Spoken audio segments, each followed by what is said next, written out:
Hello friends, आज हम discuss करेंगे UP DElEd fourth semester math का मॉक टेस्ट नंबर 3। इससे पहले मैंने आपको कंप्लीट सिलेबस करा रखा है। अगर आपने उसको नहीं कंप्लीट किया है तो आप प्लेलिस्ट से कंप्लीट कर सकते हैं। एक चैप्टर रह चुका था जो सभी साथी कमेंट कर रहे हैं कि सर माध्यम माध्यिका और बहुलक का, उसको मैं बहुत जल्द अपलोड कर दूंगा। बिल्कुल कंप्लीट चैप्टर, टेंशन ना लें, 1 से 1.5 घंटे में वो चैप्टर बिल्कुल क्रिस्टल क्लियर हो जाएगा। तो आज की क्लास की शुरुआत करते हैं। क्वेश्चन मैंने लिख रखे हैं, सारे क्वेश्चन आपके बुक के हैं, तो आपको अच्छे से इन क्वेश्चनों को सॉल्व करना है। आइए शुरुआत करते हैं। पहला क्वेश्चन लिखा हुआ है कि यदि थीटा मतलब एंगल, जो इसमें बात किया गया थीटा, इसकी बात किया गया कि यदि थीटा 30 डिग्री है तो आपको सिद्ध करना है कि कॉस थीटा बराबर है √1 प्लस कॉस 2 थीटा अपॉन 2 के। तो इसको हमें प्रूव करना है। आइए इस क्वेश्चन को साथ में हम लोग लगाते हैं। देखो, अगर मैं इस क्वेश्चन को सॉल्व करता हूं तो आपको दिया गया है कॉस थीटा। भाई क्या दिया गया है? कॉस थीटा बराबर के √ के अंदर 1 प्लस में कॉस 2 थीटा और अपॉन में क्या दिया गया है? 2 दिया गया। ध्यान से समझना, आसान है क्वेश्चन, बस थोड़ा कैलकुलेशन है। आपको थीटा के स्थान पर कितना रखना है? 30 डिग्री रखना है। तो आइए 30 डिग्री हम रख देते हैं। अगर मैं यहां से बात करता हूं कि कॉस थीटा के स्थान पर हमने रख दिया 30 डिग्री बराबर √1 प्लस में कॉस और 2 इंटू थीटा के स्थान पर कितने डिग्री रख दिया? 30 डिग्री अपॉन कितना हो गया दोस्तों? 2 हो गया है। कॉस 30 डिग्री की वैल्यू कितनी होती है? 1/2 होती है। तो ये आ जाएगा 1/2। कॉस 30 डिग्री की वैल्यू ये नहीं सर, √3/2। 1/2 किसकी होती है? तो 1/2 साइन 30 डिग्री की होती है। और बराबर इसके हम यहाँ पर रखेंगे तो ये हो जाएगा 1 प्लस कॉस 2 थीटा इंटू 3, तो हो जाएगा कॉस 60/2 थीटा। 2 का 30 से इंटू कराओगे तो 60 और अपॉन हो जाएगा 2। अब कोई दिक्कत नहीं है। अब ये आपको देखो LHS इतना आ गया, RHS यही लाना है। तो हम RHS लिखकर सीधे बार बार ये स्टेप ना लिखकर यही इतना लिखते हैं।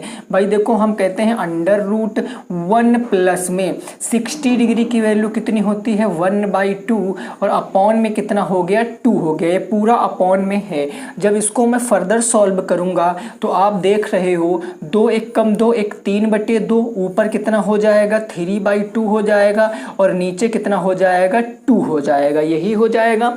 अब नीचे 2 है तो 2 का मतलब 2/1 है। सभी संख्याओं के नीचे 1 मान सकते हैं।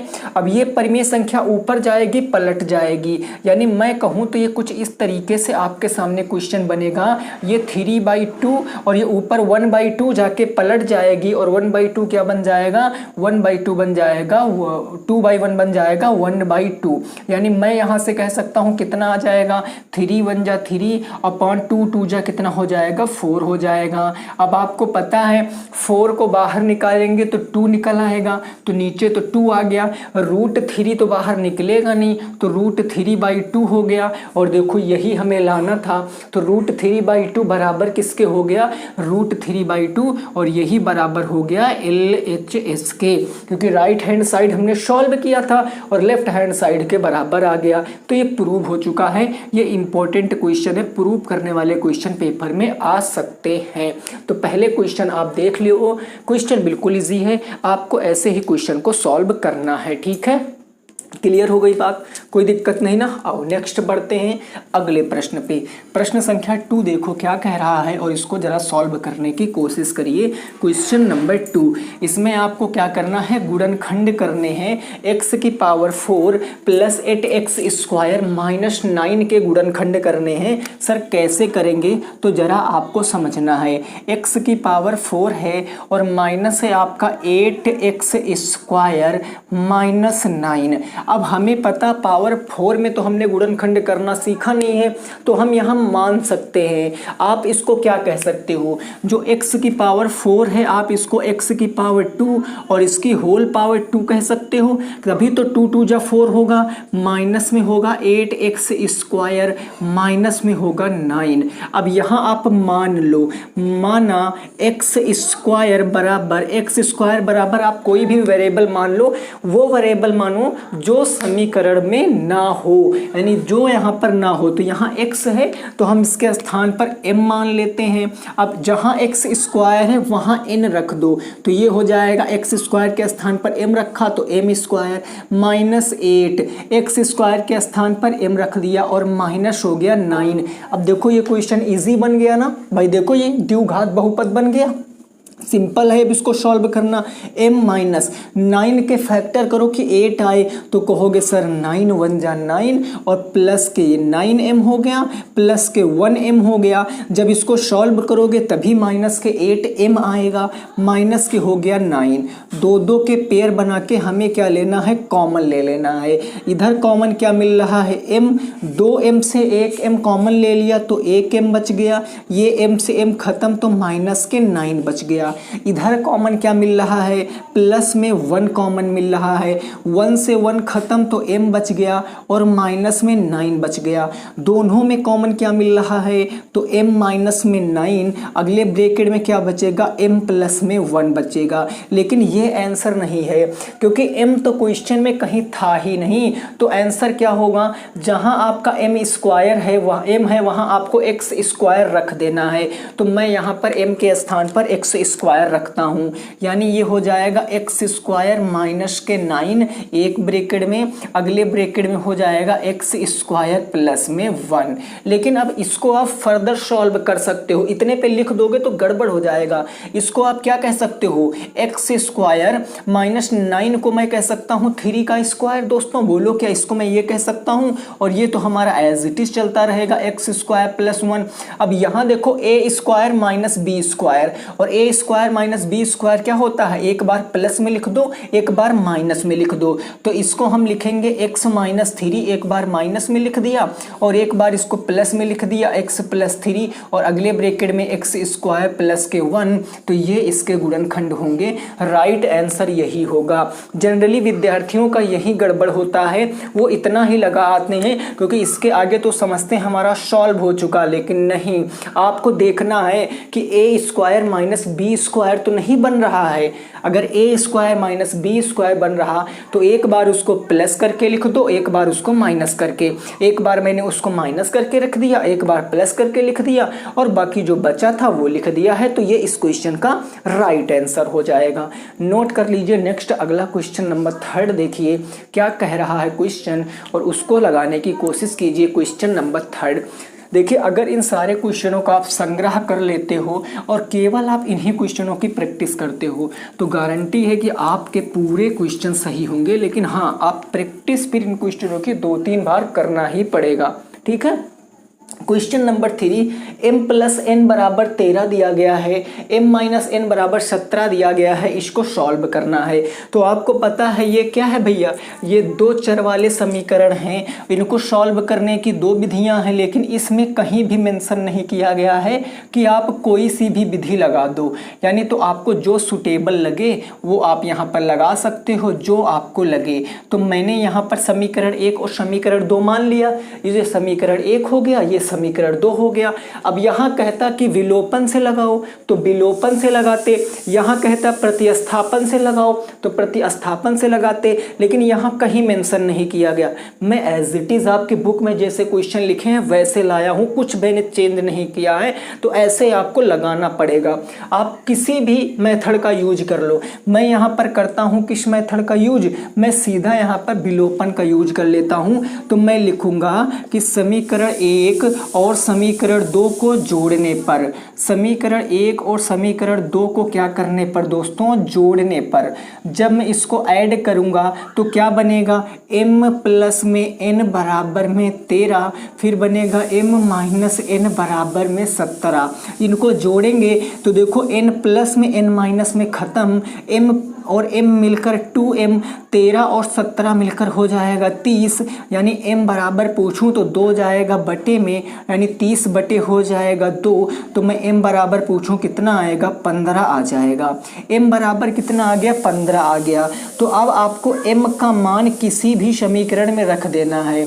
m का मान समीकरण 1 में रखने पर, 1 में रखने पर, आप समीकरण 2 में भी रख सकते हो, कोई दिक्कत नहीं है कि मैं समझो एक में रख रहा हूँ तो आप समझो एक में ही रखना, नहीं, आप दो इक्वेशन है आपके पास, दोनों में से किसी में भी रख लो। अगर मैं कहता हूँ इक्वेशन नंबर 2 में रखोगे तो भी वही आएगा, इक्वेशन नंबर 1 में रखोगे तो भी वही आएगा। m बराबर हमें 15 रखना है तो 15 प्लस में n बराबर में हो गया 13, तो n बराबर में 15 जाएगा माइनस में, 13 माइनस हो गया 15, n बराबर हो जाएगा -2। ये क्वेश्चन का जवाब होगा। यानी m की वैल्यू हो गई 15 और n की वैल्यू हो गई -2। कितना हो गई भैया? 15 और हो गई -2। नोट कर लीजिए, क्वेश्चन नंबर 3 का राइट आंसर है। ठीक है ना, क्वेश्चन नंबर 3 का सही जवाब है 15 और 2। ठीक है, क्लियर है। चलिए क्वेश्चन नंबर 4 बहुत इंपॉर्टेंट है और ये थोड़ा सा टफ क्वेश्चन है। ये वही लोग लगा सकते हैं जिनका कंसेप्ट अच्छे से क्लियर है, फिर भी मैं आपको कराऊंगा। मैंने टफ और इजी कोई भेदभाव नहीं किया है, हर प्रश्न को मैंने उतनी ही तवज्जो दी है जितना हम लोग इजी और टफ को तवज्जो देते हैं। सब वही है हमारे लिए इक्वल है, क्योंकि हमें तो सारा सॉल्व ही कराना है। क्वेश्चन कहा गया किसी घनाभ की भुजाओं का योग 25 सेंटीमीटर है, यदि विकर्ण 10 सेंटीमीटर है तो कुल पृष्ठ का क्षेत्रफल बताना है, माने टोटल सरफेस एरिया आपको बताना है। कैसे निकालेंगे? तो बताओ घनाभ में क्या होता है भाई। घनाभ में अगर मैं बात करूं तो घनाभ में लेंथ होती है, ब्रेथ होती है, हाइट होती है, तीन ही चीज होता। इन सब का सम दिया गया तो प्लस कितना दिया गया है आपको? 25 सेंटीमीटर दिया गया, तो मैंने लिख लिया सर 25 सेंटीमीटर, कोई दिक्कत नहीं। उसके बाद आपको विकर्ण दिया गया है। विकर्ण क्या होता है घनाभ का? तो याद करो, घनाभ का विकर्ण होता है √L² plus B² plus H² बराबर किसके दिया गया है? तो बराबर दिया गया है 10 के। ठीक है, अब आपसे पूछा है टोटल सरफेस एरिया क्या होगा? TSA आपको बताना है, कुल पृष्ठीय क्षेत्रफल। ये होता है 2LB प्लस में BH प्लस में HL। ये होता है कि नहीं होता है? आप कहोगे जी बिल्कुल ये होता है। तो अब यहाँ हम कैसे लगाएं क्वेश्चन को, जरा मेरी बात को समझने की कोशिश करना। अगर मैं कह देता हूँ कि यहाँ पर मैं L plus B plus H, यही तीन चीज हैं, अगर मैं तीनों का स्क्वायर कर दूं तो ये हमारे पास A plus B plus C का होल स्क्वायर बन जाएगा।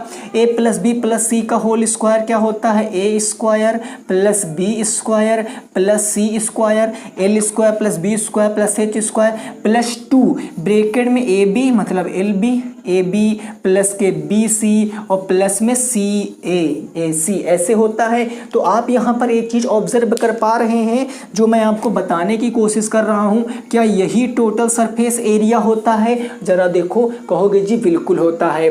और हमें ये क्वेश्चन में गिवन भी है, ये देखो, तो हमें ये काम हो जाएगा। किसी तरीके से अगर हमें ये पता चल जाए, ये वाली चीज पता चल जाए, तो हम इजीली इसको फाइंड कर सकते हैं। इसको कैसे पता करेंगे? तो इस चीज को जरा यहाँ देखो, अगर मैं कह देता हूं यहां से ये रूट हटेगा, उधर क्या जाएगा? घातांक करणी में पढ़ाया है, रूट उधर जाएगा तो स्क्वायर में हो जाएगा, यानी ये L² plus B² plus H² बराबर क्या 10 का स्क्वायर आ जाएगा? अरे बोलो, तो मैं कहूँ 10 का स्क्वायर क्या 100 आ जाएगा? भाई स्टेप समझ पा रहे हो ना? मैंने क्या किया कि जो अंडर रूट के अंदर L² plus B² plus H² लिखा था, हमने कहा रूट तुम उधर चले जाओ तो उधर स्क्वायर में लग जाओगे, तो 10 की पावर 2 हो गया। 10 की पावर 2 का मतलब 100, यानी L² plus B² plus H² कितना आ गया? 100 आ गया। अब सीधे यहाँ पर वैल्यू रख दो, LB प्लस H कितना है? तो वो है 25,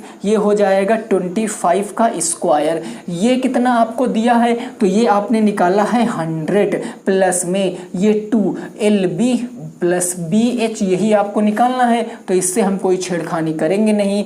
25 का स्क्वायर कितना होता? तो 625 भाई 25 × 25 करोगे तो 625 ही आएगा।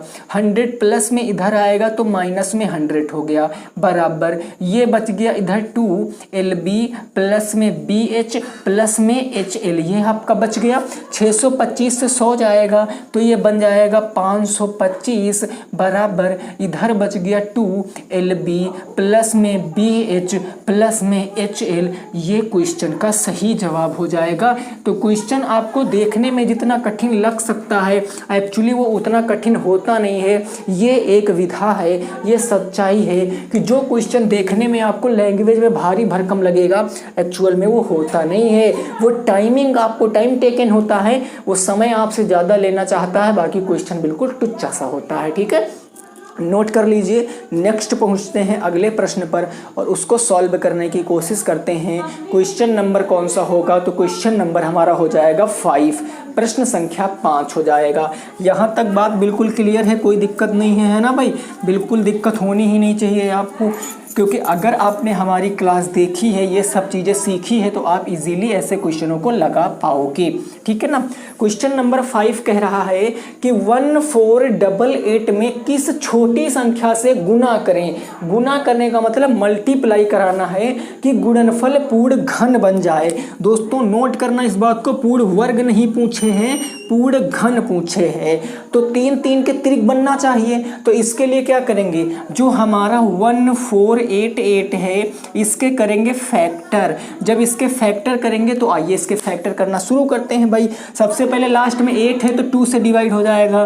2 7 जा, 2 4 जा, 2 4 जा, फिर 2 से करेंगे 2 3 जा, और ये हो गया 2 7 जा और 2 2 जा हो गया। कोई दिक्कत नहीं है ना, क्लियर हो गई बात।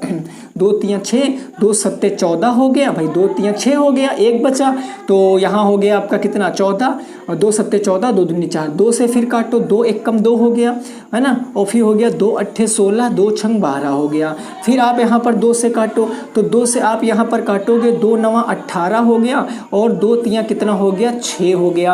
अब 93 को 3 से काटो, 3 3 9, 3 1 कम कितना हो गया 3 हो गया है। अब 31 किसी से कटेगा नहीं तो 31 1 कम 31 हो गया है। कोई दिक्कत वाली बात नहीं है ना, बिल्कुल नहीं। देखो 1488 था, 1488 था, हमने 2 से काटा तो 2 7 14, 2 चौके 8, 2 चौके 8, 2 3 6, 2 7 14, 2 दूनी 4, 2 1 कम 2, 2 8 16, 2 6 12, 2 9 18, 2 3 6, फिर 3 से काट दिया। अब आपको पता है कि अगर ये परफेक्ट क्यूब बनेगा तो 3 3 के जोड़े बनने चाहिए। तो 2 इंटू 2 इंटू 2 हमारा कितनी बार है, 1 2 3 4 बार है, तो हमने 4 बार ले लिया। फिर उसके बाद एक बार है 3, फिर एक बार है आपका 31, यही तो है। तो 1 3 का जोड़ा बन रहा है, बाकी संख्याएं तो जोड़ा बन नहीं रही हैं। तो हम किससे इंटू कराना पड़ेगा हमको, जरा देखो यहाँ 1 2 है, हमें 2 2 और चाहिए। तो अगर मैं कहूँ गुना कराने वाली संख्या कौन सी होगी, तो 1 2 है, हमें 2 2 और चाहिए, तो 2 ये और 1 ये मिलकर 3 बन जाएगा। हमारे पास 1 3 है, 2 3 और चाहिए, तो 2 3 हमने दे दिया। हमारे पास 31 1 है, हमें 2 31 चाहिए, तो 2 31 हमने लिख दिए। तो वह संख्या होगी छोटी से छोटी जिससे अगर हम इसमें गुना करा दें तो वो क्या बन जाएगी, वो पूर्ण घन बन जाएगी, परफेक्ट क्यूब बन जाएगी। कोई दिक्कत हो अगर तो आप बताओ।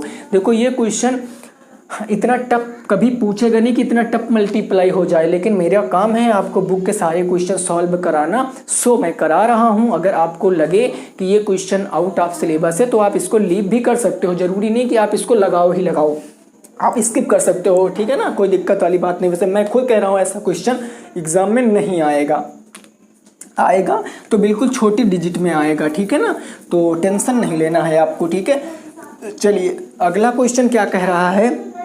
आपके सामने फिगर दिया गया है और कहा गया है कि दिए गए चित्र में 2 मीटर चौड़े रास्ते, यानी ये जो आपको डॉटेड पार्ट दिख रहा है, डॉटेड वाला, ये कितना है, ये 2 मीटर है, ये 2 मीटर है। कितने मीटर है सर, 2 मीटर ऊपर भी है और 2 मीटर इधर भी, यानी सभी तरफ वो 2 मीटर है, यानी चारों तरफ वो 2 मीटर है।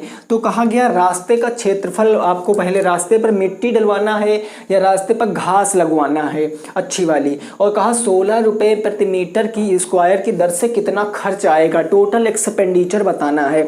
ऐसे क्वेश्चनों को कैसे सॉल्व करते हैं आपको पता है। अगर मैं आपसे पूछूं कि ये पूरा मैदान है जिसकी लंबाई 20 सेंटीमीटर और 16 सेंटीमीटर, लेट कर लेते हैं कि मैदान है, तो अगर मैं कहता हूं कि मैदान का एरिया सबसे पहले आप निकालो, फील्ड का एरिया। अगर मैं मैदान का क्षेत्रफल निकालूं तो मैदान कैसा है, रेक्टेंगुलर शेप का है, ये भैया आयताकार शेप का है, तो इसकी एरिया होगा L इंटू बी, यानी L इसकी कितनी है 20 मीटर है और B कितना है, B है 16 मीटर, तो ये हमारा हो गया 16 मीटर। जब इसको सॉल्व करेंगे तो 16 दूना 32 कितना आ जाएगा, 320 मीटर स्क्वायर आ जाएगा। ये बात आपने याद कर ली, ठीक है सर, बिल्कुल। अब इसके अंदर जो आपको दिख रहा है ये वाला पार्ट, यानी ये सफ़ेद वाला पार्ट जो बिल्कुल ब्लैंक है, इसका एरिया निकालते हैं। तो इसको मैं क्या कहता हूँ, इसको मैं कहता हूँ खाली स्थान का क्षेत्रफल, है ना भाई। आपको नाम कोई भी दे सकता है, मैं जिस तरीके से क्वेश्चन है उसी हिसाब से बता रहा हूँ। खाली स्थान का क्षेत्रफल क्या आएगा, तो खाली स्थान के क्षेत्रफल भैया वो भी आयताकार है, तो उसके लिए आपको भी L इंटू बी लगाना पड़ेगा, लंबाई इंटू चौड़ाई। लेकिन लंबाई और चौड़ाई पता होनी चाहिए। कैसे पता करोगे, तो आप यहाँ पर देखो, मैंने बताया था 2 मीटर इधर चौड़ा है, 2 मीटर इधर चौड़ा है, तो टोटल 20 में से 2 + 2 घटा दोगे तो 4 घट जाएगा। 16 में से 2 + 2 घटा दोगे तो 4 घट जाएगा, वही लंबाई और चौड़ाई बन जाएगी सर। यही आपको करना है। अगर मैं आपसे यहाँ पर कह देता हूँ कि लेंथ कितनी आएगी, तो लेंथ आएगी 20 माइनस 2 + में 2, यही तो आएगी, क्योंकि भैया 2 ही 2 मीटर है, ये मैंने लिख दिया। इंटू चौड़ाई कितनी आएगी, तो चौड़ाई आएगी 16 माइनस 2 + में 2, यही हो गया, ठीक है। अब ये देखो 20 माइनस के 2 2 हो जाएगा 4, ये इंटू 16 और ये कितना आ जाएगा माइनस 2 2 4 हो जाएगा, तो ये निकल कर आएगा 16 इंटू 16 में से 4 जाएगा तो 12। जब इसका इंटू कराओगे तो 12 छंग 72, 7 आ गया, 12 एकम 12 और 12 7 कितना आ गया 19। यानी जो ब्लैंक वाला पार्ट है उसका जो एरिया आया 192 मीटर स्क्वायर आ गया, 192 मीटर स्क्वायर। ये पूरा ये रास्ता इसमें इंक्लूड था, बट इसमें रास्ता नहीं इंक्लूड है, तो रास्ते का क्षेत्रफल कैसे निकलेगा। अब तो आप अच्छे से बता सकते हो कि रास्ते का क्षेत्रफल निकलेगा बड़े वाले से छोटे वाले का क्षेत्रफल घटा दूं, यानी 320 मीटर स्क्वायर से अगर मैं घटा दूं 192 मीटर स्क्वायर, तो हमें रास्ते का क्षेत्रफल पता चल जाएगा। भाई 10 में से 2 जाएगा तो 8 हो गया, यहाँ 1 बचा, 1 से 9 जाएगा नहीं, 11 से 9 जाएगा तो बच गया है 2, यहाँ 2, 2 से 1 जाएगा तो 128 मीटर स्क्वायर। ये टोटल रास्ते का क्षेत्रफल है। लेकिन आपसे पूछा कि रास्ते पर 16 रुपए प्रति मीटर स्क्वायर की दर से आपको घास लगवाना है, तो घास लगवाने का खर्च कैसे आएगा। भैया सीधी सी बात है, जो घास लगवाने का खर्च है, घास लगवाने का जो खर्च है कैसे निकालोगे, तो ये जो आपका एरिया है 192 इंटू करा दोगे 16 से, तो आप इंटू कराओ, 16 दूना 32 के 2 हासिल आ गया 3, 16 नवैया 144, 144 में 3 जोड़ोगे तो 147 के 7 हासिल आ गया 14, 16 एकम 16, 4 20, 10 30, 3072 रुपये इस क्वेश्चन का सही जवाब हो जाएगा। 3072 क्या हो जाएगा, इस क्वेश्चन का सही जवाब हो जाएगा। इंपॉर्टेंट क्वेश्चन है, इस कंसेप्ट को आपको याद रखना है, ठीक ना, वेरी वेरी इंपॉर्टेंट क्वेश्चन है, इस क्वेश्चन को आप याद रखिएगा। क्लियर हो गई बात। तो इस तरीके से आपको इस क्वेश्चन को लगाना है दोस्तों। थोड़ा हो सकता है बैक वाइज आपको आ रही हो तो इग्नोर करना, आपको सीधे पढ़ाई पर फोकस करनी है, ठीक है ना। आंसर कितना आ जाएगा 3072 रुपये आ जाएगा। समझ गए बात को। देखो मैं ऐसा क्यों लिखा हूँ, क्योंकि इसके पीछे का रीज़न है, कभी कभी जो चौड़ा है रास्ता अलग दे देगा और जो ये चौड़ाई है लंबाई अलग देगा, चौड़ाई अलग देगा, तो आपको ऐसे करना, दोनों को ऐड करके लंबाई से घटा दोगे तो अंदर वाले की लेंथ मिल जाएगी, दोनों को ऐड करके अगर चौड़ाई से घटा दोगे तो अंदर वाले की चौड़ाई पता चल जाएगी। तो इसीलिए मैंने ये स्टेप लिख दिया। अब अगर मैं लिख कर बता सकता हूँ तो आपका तो नंबर लेना है, आप भी लिख कर इसे करो, ठीक है ना। क्लियर हो गई बात, डन है जी, बिल्कुल क्लियर। तो ये क्वेश्चन थे 6 जो आपकी समझ में आने चाहिए, ठीक है ना, क्लियर है। चलिए नेक्स्ट आगे मूव करते हैं अगले प्रश्नों पर। क्वेश्चन देखते हैं, क्वेश्चन नंबर 7 क्या कह रहा है। क्वेश्चन नंबर 7 है आपके, ये बहुत इंपॉर्टेंट क्वेश्चन है दोस्तों। ऐसा क्वेश्चन आपको पेपर में जनरली देखने को मिलता ही मिलता है। देखो हम लोग एक्सपेक्टेशन कर सकते हैं कि ये क्वेश्चन आएंगे, बाकी श्योरिटी कोई नहीं कि यही क्वेश्चन आएंगे, हाँ लेकिन इस तरीके के क्वेश्चन आपको एग्जाम में जरूर मिलेंगे। क्वेश्चन कह रहा है √3, √2 और क्यूब √4 में सबसे बड़ा कौन सा है। तो जब भी कभी ऐसा क्वेश्चन आएगा तो आपको जब इस क्वेश्चन को सॉल्व करने जाओगे तो आप यहाँ पर देखो जो √3 लिखा है, फिर आपके सामने √2 लिखा है, उसके सामने आपके बाद क्यूब रूट में 4 लिखा है। तो जब ऐसा क्वेश्चन आता है तो जब यहाँ कुछ नहीं होता तो यहाँ कितना मानते हैं भैया, 2 मानते हैं। यहाँ कुछ नहीं 2 और यहाँ 3 दिया, मान लिया कभी 4 दे दिया तो यहाँ 4 लिखा रहेगा, कभी 5 दे दिया तो 5 लिखा रहेगा, लेकिन कुछ नहीं लिखा तो 2 मानते हैं। और ये आपको मैंने किस में पढ़ाया, घातांक और करड़ी में, कि जैसे √a लिखा है तो रूट हटता है तो पावर में 1/2 सटता है। तो √a का मतलब होता है a की पावर 1/2, यानी मैं कह सकता हूँ 3 की पावर 1/2 कॉमा 2 की पावर 1/2 और कॉमा 4 की पावर 1/3 कह सकते हैं। ऐसा आपने कर लिया। अब आपको क्या करना है, पावरों में एलसीएम लेना है। तो पावर तो सर रेशनल नंबर है, एक भिन्न है, और भिन्न का एलसीएम कैसे लेते हैं, हर का लासा। तो 2, 3 और 6 का लासा क्या होगा, अगर आप निकालोगे यहाँ एलसीएम 2, 3, 6, 2, 3, 2 का, तो इनका एलसीएम 6 आएगा। इनके एलसीएम से सम में इंटू करा दो, तो 6 से यहाँ कराओगे, 6 से यहाँ कराओगे, 6 से यहाँ कराओगे, तो 2, 3 जा 6 यहाँ हो गया, यानी ये 3 की पावर 3 बच गई। 2, 3 जा 6 यहाँ हो गया, ये 2 की पावर 3 यहाँ बच गई। 3, 2 जा 6 यहाँ हो गया, 4 की पावर कितनी बची, 2 बची। अब इसको तो आप सॉल्व कर सकते हो भैया, बहुत आसान है। 3 की पावर 3 का मतलब 3 इंटू 3 इंटू 3, और 3 इंटू 3 इंटू 3 कितना होता है, 27। 2 की पावर 3 2 इंटू 2 इंटू 2, और 2 इंटू 2 इंटू 2 कितना होता, 8 होता। 4 की पावर 2 4 इंटू 4, 4 इंटू 4 16 होता है। अब देख लो इसमें कौन सबसे बड़ा है, तो सबसे बड़ा 27 है, और 27 किसकी वैल्यू थी, तो 27 थी क्यूब √3 की। तो मैं आपके सामने लिख सकता हूँ कि जो सबसे बड़ा संख्या है, सबसे बड़ा नंबर है, वो कौन सा हो जाएगा, √3 इज द राइट आंसर। आपसे कल को सबसे छोटा पूछ सकता था, तो सबसे छोटी ये नंबर है, इसके सामने जो वैल्यू है वो सबसे छोटी हो सकती है। आपसे इसको आरोही क्रम में पूछ सकता है, तो आरोही क्रम में आप लगा सकते हो। आपको इससे अवरोही क्रम में पूछ सकता है, तो अवरोही क्रम में लगा सकते हो। बस आपको ये स्टेप पता होने चाहिए। ठीक है दोस्तों ना, क्लियर हो गई बात। और नेक्स्ट अगले पे पहुंचते हैं। क्वेश्चन नंबर 8 समझिए क्या कह रहा है। क्वेश्चन नंबर 8 उसको समझने की कोशिश करना है। इस क्वेश्चन में क्वेश्चन कह रहा है कि एक बेलन के आधार का जो क्षेत्रफल है वो 156 सेंटीमीटर स्क्वायर है, और इसकी जो ऊंचाई है वो 10 सेंटीमीटर है। तो बेलन का आयतन बताना है।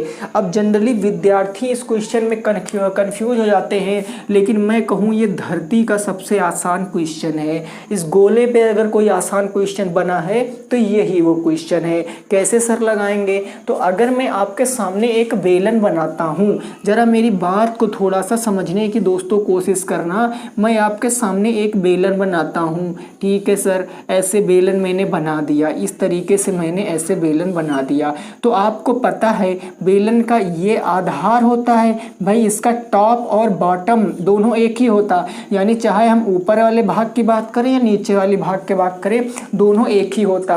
और ये आधार आपको किस आकृति का दिख रहा है, तो आधार मैंने बताया बेलन का और शंकु का आधार हमेशा क्या होता है, तो वृत्त होता है। यानी आधार का क्षेत्रफल का मतलब क्वेश्चन हमसे क्या कहना चाह रहा है, क्वेश्चन कहना चाह रहा है कि आधार का क्षेत्रफल के स्थान पर अगर वृत्त का क्षेत्रफल आप कहो तो बेटर है। बस अब वृत्त का क्षेत्रफल क्या होता है, तो वृत्त का क्षेत्रफल पाई आर स्क्वायर होता, यानी मैं क्वेश्चन में कहूँ कि जो क्षेत्रफल गिवन है वो पाई आर स्क्वायर की वैल्यू कितनी है मेरे भाई, तो 156 सेंटीमीटर स्क्वायर है, 156 सेंटीमीटर स्क्वायर है, मैंने लिख दिया 156 centimetre square. And it's height 10 centimetre, यानी जो हाइट है वो कितनी है, 10 सेंटीमीटर है। आपसे वॉल्यूम पूछे हैं तो इस फिगर का आयतन क्या होगा, इस फिगर का वॉल्यूम अगर मैं आपसे पूछूं तो वॉल्यूम बेलन का क्या होता है, पाई आर स्क्वायर एच होता है। बिल्कुल सही बात।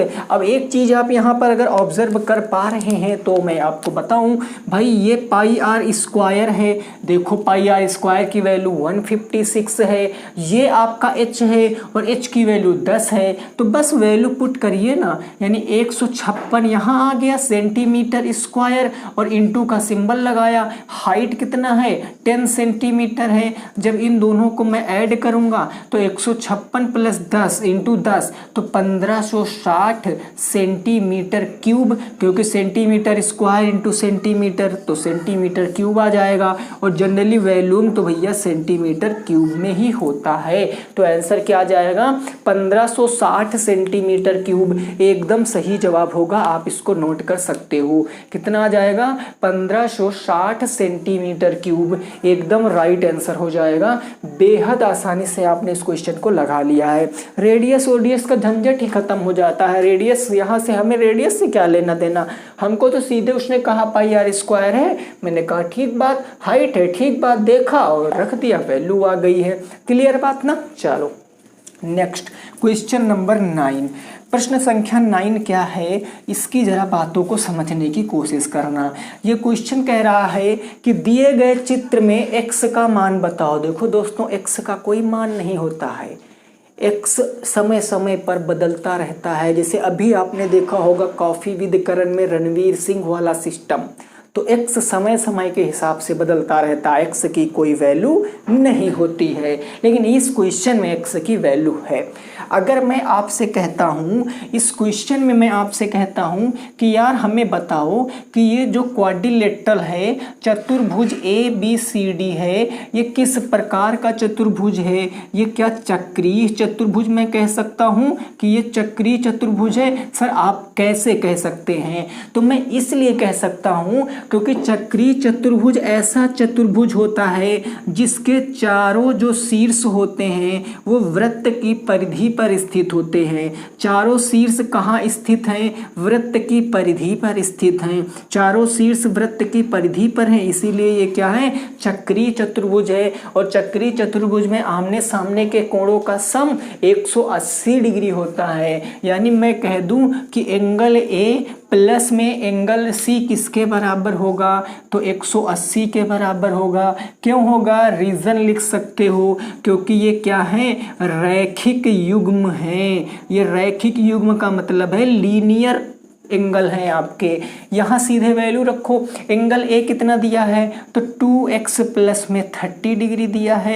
एंगल सी कितना दिया है, x डिग्री दिया है, बराबर किसके, 180 डिग्री के। लाइक टर्म एक जैसे सजातीय पद जुड़ जाएंगे, 2x प्लस x मिलकर 3x प्लस में 30 डिग्री बराबर में 180। अब माने को x चाहिए तो 3 उधर भेजेंगे, 30 घट जाएगा, यानी 3x बराबर 180 डिग्री माइनस हो जाएगा 30 डिग्री। यानी मैं कह सकता हूँ 3x किसके बराबर होगा, क्या 150 डिग्री के बराबर होगा। अब हमें x चाहिए तो 3 उधर जाएगा गुने से बटे में, यानी x बराबर क्या आ जाएगा, 150 डिग्री अपॉन में 3। तो मैं सीधे कह दूं x बराबर कितना आएगा, 3 से काटोगे 3 पंजे 15, x की वैल्यू कितनी आ गई है, 50 डिग्री आ चुकी है। x की वैल्यू कितनी आ गई है, 50 डिग्री आ चुकी है। अब मैं एक क्वेश्चन आपसे पूछता हूँ, हमें एंगल ए और एंगल सी की इंडिविजुअल अलग अलग वैल्यू बताओ। एंगल ए कितना होगा, एंगल सी कितना होगा। अब कहोगे सर धरती का सबसे आसान क्वेश्चन आप हमसे पूछ लिए हो। अरे भैया एंगल ए कितना है, 2x प्लस में 30 डिग्री है, x बराबर रखेंगे तो 2 इंटू 50 डिग्री प्लस में 30, तो 50 दूना 100 प्लस कितना होगा 130 डिग्री हो जाएगा। अगर एंगल ए 130 आ गया, x तो हमें पता ही था 50 डिग्री आ गया, और दोनों का सम देखो 180 के बराबर है, तो ये आ गया क्वेश्चन का सही जवाब। यानी क्वेश्चन नंबर 9 का आंसर कितना आएगा, 50 डिग्री, ये बिल्कुल सही उत्तर हो जाएगा। 50 degree is the right answer. Clear है बात भाई, कोई दिक्कत परेशानी नहीं है, बिल्कुल सिंपल सा क्वेश्चन था। आंखों ही आंखों में हमारा क्वेश्चन जो है वो सॉल्व हो चुका है। अगला देखेंगे क्वेश्चन नंबर 11 क्या कह रहा है, उसको जरा समझने की कोशिश करेंगे। 10 नॉट 11। क्वेश्चन कह रहा है कि चांदा, ये चांदा नहीं है जिससे एंगल मापते थे, दिस इज नॉट चांदा, this is semicircle. Hemisphere भी मत कह देना कि ये आपका अर्धगोला है, ये 2D फिगर है, ये आपका अर्धगोला है। अर्धगोला मतलब अर्धवृत्त है, ये अर्धवृत्त ज़्यादा उचित रहेगा। कहा गया दिए गए चित्र का परिमाप बताओ। सर ये अर्धगोला है, अर्धगोला क्या अर्धवृत्त है, तो अर्धवृत्त में ए बी क्या है, ए बी तो इसकी डायामीटर हो गई भाई, व्यास हो गई। लेकिन व्यास का कोई काम नहीं है, जैसे शादियों में फूफा का कोई काम नहीं, वैसे अर्धवृत्त में व्यास का कोई काम नहीं है। काम किसका है, रेडियस का। तो रेडियस कैसे निकालेंगे, जब हम व्यास का हाफ कर देंगे भाई, डायामीटर को 2 से डिवाइड करेंगे, वही ना रेडियस बनता है, तो बस वही हमें रेडियस निकालना है। तो अगर मैं आपसे कहता हूँ इस क्वेश्चन को कैसे लगाऊंगा, तो आप अच्छे से जानते हो कि ए बी बराबर क्या है, ए बी ही वृत्त का क्या है, डायमीटर है, व्यास है, और व्यास हमें कितना दिया है 14 सेंटीमीटर, 14 सेंटीमीटर। अगर ए बी व्यास है तो मैं कहूँगा रेडियस कितना आएगा भाई, 14 centimetre divided by 2 will become 7 centimetre, यानी रेडियस कितना आ गया 7 सेंटीमीटर। हमसे पूछा इसका परिमाप। अच्छा कितने लोग बता सकते हैं कि अर्धगोला का परिमाप, अर्धवृत्त का परिमाप क्या होता है। देखो वृत्त का परिमाप और अर्धवृत्त के परिमाप में थोड़ा सा अंतर है। जनरली आप करते क्या हो कि यार पूरे गोले का ये होता है, अभी आप बताओगे कि पूरे वृत्त का जो परिमाप है ये होता है 2πr, है ना, यही तो कहोगे कि पूरे गोले का 2πr होता है। अगर मैं इसको अर्धवृत्त करना है तो 2 से डिवाइड कर दूं तो ये आ जाएगा πr। ये आपको ऐसे पता है, लेकिन ऐसा होता नहीं है।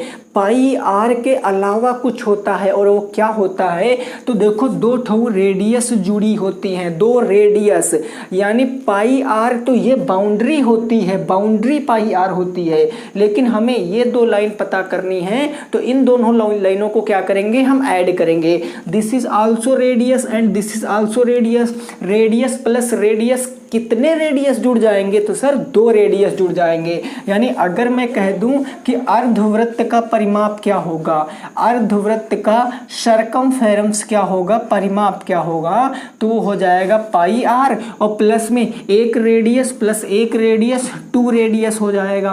बस अब यहाँ पर आपको रेडियस की वैल्यू रख देना है, आंसर आ जाएगा 2 इन 22/7, रेडियस की वैल्यू 22/7, और रेडियस क्या हो जाएगा 7 हो जाएगा, प्लस में 2 इंटू रेडियस की वैल्यू 7 आ गई, 7 से 7 खत्म हो गया, तो 22 प्लस में 7 दूनी हो गया 14, 4 2 6 और 2 1 कितना हो गया 3, 36 आ गया। और पेरीमीटर किस में आएगा, हमेशा जो डिजिट दी गई है उस डिजिट में आएगा, सेंटीमीटर में आ जाएगा। यानी आंसर कितना आ रहा है 36 सेंटीमीटर, बिल्कुल क्या हो जाएगा, सही जवाब हो जाएगा 36 सेंटीमीटर, राइट आंसर हो जाएगा। ठीक है ना, 36 एकदम करेक्ट आंसर है। क्लियर हो गई बात, कोई दिक्कत नहीं। क्वेश्चन नंबर 10 तक बिल्कुल क्लियर है। क्वेश्चन नंबर 11 देखिए क्या कह रहा है, उसको जरा समझते हैं। प्रश्न संख्या 11, यहाँ तक बिल्कुल क्लियर है। देखिए सारे क्वेश्चन मैं बुक के करा रहा हूँ, इसलिए मैं पहले बोर्ड पे लिख देता हूँ ताकि आपके सामने थोड़ा कम समय में अच्छा कंटेंट और बढ़िया तरीके से मैं एक्सप्लेन कर पाऊँ। तो आप भी वीडियो को लाइक शेयर करते रहना है ना। हम देखते हैं भाई वीडियो पे 100-150 व्यूज़ पहुँच जाते हैं, लाइक मात्र 18-19, तो ऐसा नाइंसाफ़ी हुई ना भाई, लाइक कर दिया करो। अगला क्वेश्चन नंबर 11 देखते हैं ये क्या कह रहा है। तो ये अब आप देखो 10 नंबर तक क्वेश्चन सारे बुक के थे, ये मेरे पास के क्वेश्चन है। करोगे आप, सिंपल है। मैंने कहा साइन थीटा बराबर 3/5 है, साइन थीटा बराबर 3/5 है। तो क्वेश्चन में आपसे कह रहा है कि सेक स्क्वायर थीटा और इनटू में साइन स्क्वायर थीटा का मान बताओ। इसका मान बताना है, वैल्यू इसकी क्या होगी वो आपको कैलकुलेट करना है। इसकी वैल्यू कैसे कैलकुलेट करोगे? तो बिल्कुल सिंपल सा क्वेश्चन है भाई, साइन थीटा दिया गया है और सेक थीटा हमसे पूछ रहा है। अब जरा यहाँ पर देखो, सेक थीटा क्या होता है भाई, आपने याद किया था लाल बटे कक्का, सेक कॉस का अपोजिट, मतलब ये वाली वैल्यू नीचे से ऊपर, तो कर्ण बटे आधार, यानी मैं कहूँ तो ये हो जाएगा कर्ण बटे आधार और इसका क्या हो जाएगा स्क्वायर इंटू साइन थीटा तो हमें दिया गया है, तो साइन थीटा की सीधे वैल्यू रख देते हैं 3/5 का स्क्वायर। ठीक है, अब देखिए यहाँ पर आधार है, लेकिन आधार हमको नहीं पता। सर मैंने कैसे बताया आधार नहीं पता? क्योंकि 3/5 साइन की वैल्यू, साइन होता है लंब बटे कर्ण। अरे इधर देखो, साइन होता है लंब बटे कर्ण। तो मैं कहता हूँ कि यहाँ पर जो हमें लंब है वो 3 दिया, कर्ण 5 दिया, तो हम एक राइट एंगल ट्रायंगल को बनाएंगे और उसके बिहाफ पर हम क्या कैलकुलेट करेंगे, अपना बेस। यानी मैं मान लेता हूँ कि 90 डिग्री के सामने 5 हो गया और ये लंब हो गया 3, तो ये कितना आएगा, काफ़ी बार लेगा 25 का स्क्वायर, 25 माइनस के 3 का स्क्वायर 9, 25 माइनस 9 16, 16 का रूट करोगे तो 4। पाइथागोरस थ्योरम से आप इसको निकाल सकते हो। यहाँ वैल्यू रखो, कर्ण हो जाएगी 5, आधार आया है 4, तो 5/4 का क्या हो जाएगा स्क्वायर इनटू ये हो जाएगा 3 का स्क्वायर।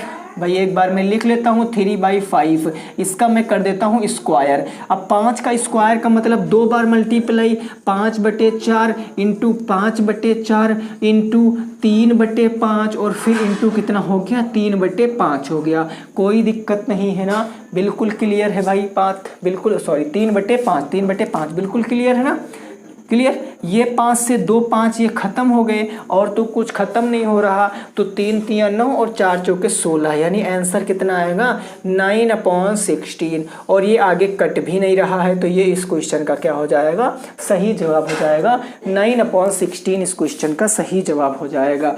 तो मैंने आज क्लास में आपको कितने क्वेश्चन कराए, नंबर ऑफ क्वेश्चन मैंने 11 आपको कराए हैं। कितने आपके राइट हुए हैं, कितने आपके रॉन्ग हुए हैं, ये आपको कमेंट करके बताना है और साथ ही में आपको लाइक कर देना है।